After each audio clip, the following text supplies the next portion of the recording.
Human beings can alter the course of their life. Human beings can live one way for 5 years, tear up that script, live a totally different way the next 5 years. The first 6 years of my economic life, I wound up broke. Second 6 years, I wound up rich. Someone says, don't you have to do the second 6 years like you did the first 6 years? And jot this down.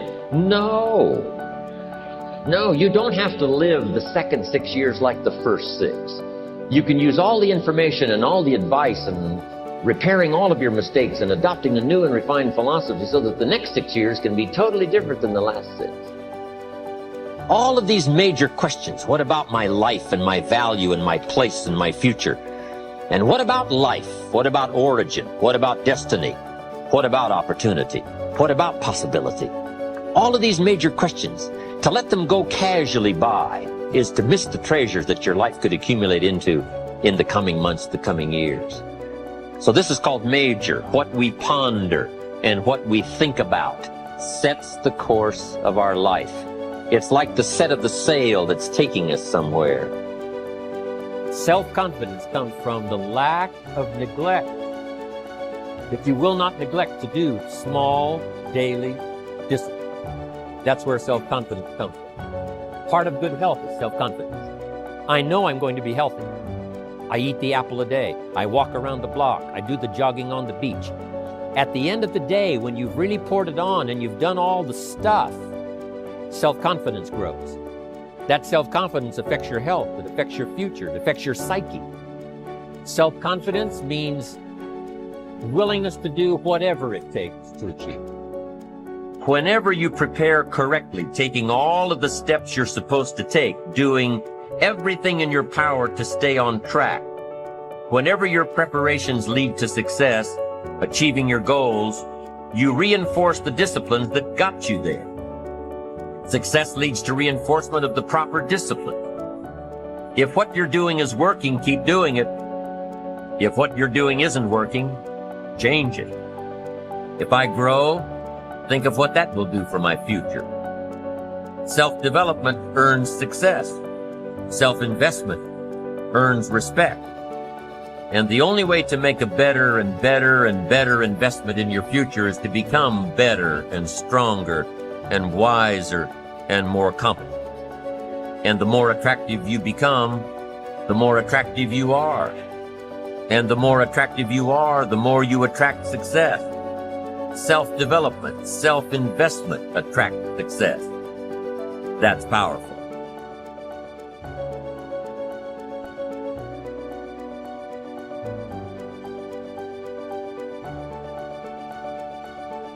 It seems to me that everyone on this planet who I know or have worked with is suffering from self-hatred and guilt to one degree or another. The more self-hatred and guilt we have, the less our life works. And the less self-hatred and guilt we have, the better our lives work on all levels. The innermost belief for everyone I have worked with is always, I'm not good enough. And we often add to that, and I don't do enough, or I don't deserve. Does this sound like you, often saying or implying or feeling that you are not good enough? But for whom? And according to whose standards? If this belief is very strong in you, then how can you possibly have created a loving, joyous, prosperous, healthy life? Somehow your main subconscious belief would always be contradicting it. Somehow you would never quite get it together, or something would always be going wrong somewhere. I find that resentment, criticism, guilt, and fear cause more problems than anything else. These four things cause the major problems in our bodies and in our lives. These feelings come from blaming others and not taking responsibility for our own experiences. You see, if we are all responsible for everything in our lives, then there is no one to blame. Whatever is happening out there is only a mirror of our own inner thinking. I'm not condoning other people's poor behavior, but it is our beliefs that attract people who will treat us that way. If you find yourself saying, "Everyone always does such and such to me, criticizes me, is never there for me, uses me like a doormat, abuses me," then this is your pattern. There is some thought in you that attracts people who exhibit this behavior. When you no longer think that way, they will go elsewhere. You will no longer attract them. On the physical level, resentment long held can eat away at the body and become the disease we call cancer. Criticism, as a permanent habit, can often lead to arthritis in the body. Guilt always looks for punishment, and punishment creates pain. Fear and the tension it produces can create things like baldness, ulcers, and even sore feet. I have found that forgiving and releasing resentment will dissolve even cancer.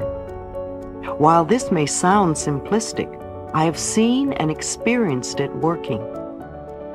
We can change our attitude toward the past. The past is over and done.